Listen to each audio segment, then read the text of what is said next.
Hi guys. இப்போ நாங்கள் சிம்பிளான ஒரு உதாரணத்தினூடாக வெட் அப்படிங்கிற விஷயத்த விளங்கிக் கொள்ளலாம். வெட் அப்படின்னு சொன்னால் என்னென்னு உங்களுக்கு ஆல்ரெடி தெரியும். வேல்யூவேட்டட் டேக்ஸ்னு சொல்லுவோம், பெறுமதி சேர் வரி. ஒரு உற்பத்தியில் ஒரு ப்ராடக்டில் வந்து ஒவ்வொரு கட்டத்திலையும் இந்த வரி வந்து ஹெட் ஆகி தான் ஃபைனலாக அந்த ப்ராடக்டோட ப்ரைஸ் வந்து தீர்மானிக்கப்பட்டிருக்கும். ஸோ இப்போ நாங்கள் ஒரு உதாரணத்தினூடாக இதை எளிமையாக பார்ப்போம். இது நாங்கள் இலகுவாக விளங்கி கொள்வதற்காக 2 நிறுவனத்தை வந்து உதாரணத்துக்கு எடுக்க போகிறோம். இப்போ குமார் என்று சொல்கிற ஒரு நிறுவனம், சுதன் என்று சொல்கிற ஒரு நிறுவனம். குமார் என்று சொல்லக்கூடிய நிறுவனம் வந்து வெட்டுக்கு ரெஜிஸ்டர் பண்ணாதவங்க, அவங்க வெட் ரெஜிஸ்டர் பண்ணல.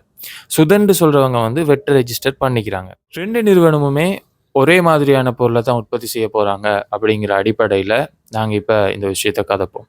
ரைட். குமார் நிறுவனம் வந்து வெட்டுக்கு பதிவு செய்யாதவங்க அப்படிங்கிறப்ப இவங்க ஒரு பொருளை உற்பத்தி செய்யக்குள்ள என்ன செய்வாங்க, மூலப்பொருளை வாங்குவாங்க, மெட்டீரியலை வாங்குறாங்க. சரியா? மெட்டீரியல்டக்கு வந்து இவங்க பே பண்ணுறாங்க 1,00,000. அதாவது மெட்டீரியல்ட காஸ்ட் வந்து 1,00,000. அதுக்கு வந்து வெட்டிக்குது 18%. அப்போ 1,18,000 கொடுத்து குமார் வணிகம் என்ன செய்கிறாங்க, மெட்டீரியலை கொண்டு வராங்க. இப்போ வந்து ஃபர்னிச்சர்ஸ் அவங்க உற்பத்தி செய்கிறாங்கன்னு சொன்னால் மரத்தையோ பலகையோ கொண்டு வரது தான் மெட்டீரியல்னு சொல்கிறது. இப்போ ஆடை உற்பத்தி செய்யறதுன்னு சொன்னால் துணி. ரைட். இப்போ 1,18,000 கொடுத்து கொண்டு வராங்க. இதோட எங்களுக்கு போகிற ஏனைய செலவுகளுக்கு இதே லேபர் ஆய்க்கலும் அதோ ஹெட்ஸ் ஆய்க்கலும் இதெல்லாம் மேட் பண்ணுறோம். அது உதாரணத்துக்கு ஒரு 82,000 வைப்போமே. அப்போ 1,18,000 எங்களுக்கு மெட்டீரியலுக்கு போச்சு, 82,000 அதை கொஸ்ட்டுக்கு போகுதுன்னு வைங்களேன். இப்போ டோட்டலாக எங்களோட கொஸ்ட் வந்து 2,00,000. ரைட். குமார் வணிகத்தில் டோட்டலாக காஸ்ட் வந்து 2,00,000 போகுது. இந்த 2,00,000தோட என்ன செய்யறாங்கன்னு சொன்னால் அவங்களோட பாலிசி வந்து கொஸ்ட்டில் அவங்களோட ப்ரொடக்ஷன் காஸ்ட்டில் வந்து 10% வந்து ப்ராஃபிட் எட் பண்ணி தான் விற்கிறது அப்படிங்கிறது தான் அவங்களோட கொள்கை. அப்போ என்ன செய்கிறாங்க, 10% ப்ராஃபிட் எட் பண்ணுறாங்க. 2,00,000க்கு 10% 20,000. இப்போ இவங்க கஸ்டமர்ஸ்க்கு இதை விற்க போகிறாங்க 2,20,000க்கு. அப்போ இவங்க வெட்டுக்கு ரெஜிஸ்டர் பண்ணல அப்படிங்கிறதால நாங்கள் வந்து இவங்கடையில் வந்து அவுட்புட் வெட்டை வந்து எட் பண்ண தேவையில்லை. அவங்க 2,00,000 அவங்களுக்கு செலவு போச்சு. இப்போ அவங்க என்ன செய்கிறாங்க, 10% ப்ராஃபிட் எட் பண்ணி 2,20,000க்கு விற்கிறாங்க. இப்போ இவங்களுக்கு லாபம் வருது வந்து 20,000. இப்போ நாங்கள் வருவோம் சுதன் வணிகத்துக்கு. சுதன் வணிகம் வந்து வெட்டுக்கு பதிவு செய்யப்பட்ட ஒரு நிறுவனம். ரைட்டா? இப்போ இவங்க வந்து மூலப்பொருளை வாங்க போகிறாங்க. அதே மாதிரி 1,00,000 தான் அதில் விலை வந்து. இப்போ இவங்க என்ன செய்கிறாங்க, 18% வெட்டையும் கொடுத்து 1,18,000க்கு வாங்குறாங்க. 1,18,000க்கு வாங்கினாலும் இவங்க கணக்கில் காட்டிலும் வந்து 1,00,000 என்று சொன்னால் இவங்க வெட்டுக்கு பதிவு செஞ்சுக்கிறாங்களே. அப்போ இந்த 18,000 பிறகு அதை எடுத்துக்கொள்ளலும். அப்போ 1,00,000 தான் வந்து என்ன செய்ய போகிறாங்க, மூலப்பொருள் செலவாக வந்து காட்ட போகிறாங்க. அதுக்கு பிறகு லேபர் அண்ட் அதர் ஓவர்ஹெட்ஸ் நாங்கள் சொன்ன மாதிரி ஏனைய செலவுகள் எல்லாமே வந்து குமார் வணிகத்தை மாதிரி 82,000 வச்சுக்கொள்வோம். இப்போ மொத்தமாக இவர செலவாக காட்ட போகிறது வந்து 1,82,000. இந்த 1,82,000க்கு வந்து என்ன செய்ய போகிறாரு, 10% ப்ராஃபிட் எட் பண்ண போகிறாரு. 10% ப்ராஃபிட் எட் பண்ணால் 18,200 வரும்.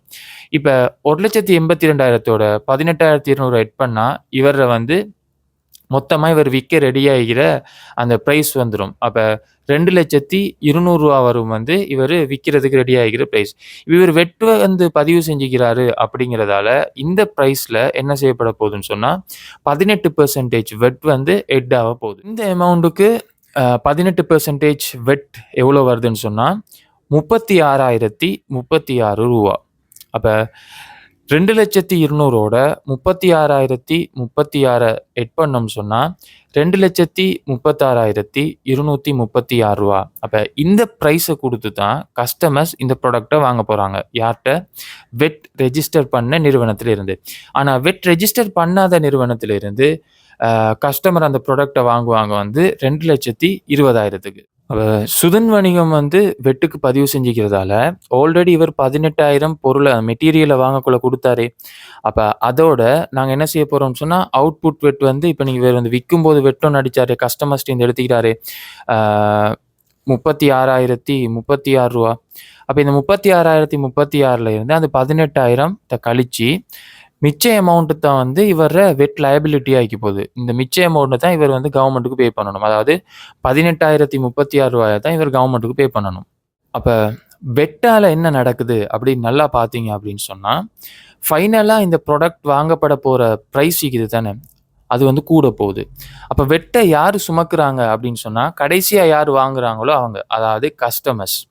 வெட்டுங்கிறது அரச வருமானத்துல ஒரு பகுதி. ரைட்? வரி வருமானத்துல ஒரு பகுதி தான் வெட்டுங்கிறது. அப்ப இந்த வருமானத்த வச்சு தான் அரசாங்கம் என்ன செய்ய போகுது, இந்த நாட்டுல தேவையான செலவுகள செய்ய போறாங்க. அரச வருமானத்தினூடாக மக்கள்ட்ட இருந்து அறவிடப்படக்கூடிய பணம் வந்து, அரச செலவினத்தினூடாக மக்களுக்கு நன்மை பயக்கக்கூடிய திட்டங்கள்ல ஈடுபடுத்தப்பட்டுச்சு அப்படின்னு சொன்னா, அந்த சிஸ்டம் உண்மையிலேயே கிரேட். வெட் அப்படிங்கிற விஷயத்த எளிமையா விளக்குறதுக்காக, அதர் காஸ்ட்ல வந்து வெட் சேர்க்கப்பட இல்ல.